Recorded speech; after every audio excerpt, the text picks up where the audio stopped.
সুপ্রভাত সবাইকে। তো সকালবেলা আবারও একটা থালি নিয়ে চলে আসলাম। তো আজকে আছে হলো যে ভাত, গরম গরম ভাত, আর এখানে আছে হলো আলু পোস্ত। আলু পোস্ত যেহেতু আছে তো বিউলির ডালও অবশ্যই থাকবে। তো ওইখানে আছে হলো বিউলির ডাল। ডাল নিয়ে নেব।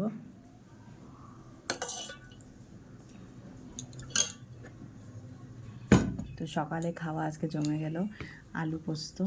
আলু পোস্ত এরকম কার কার পছন্দ? অনেকেরই আলু পোস্ত আর বিউলির ডাল ভালো লাগে। তো আজকে রান্না করেছি সকালের খাবারের জন্য আলু পোস্ত। খেয়ে দেখি কেমন হয়েছে।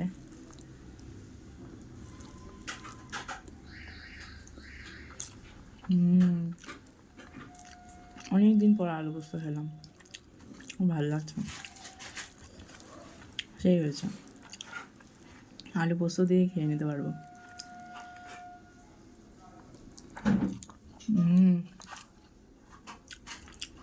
ডাল ছাড়া আলু পোস্তটাই ভালো লাগছে।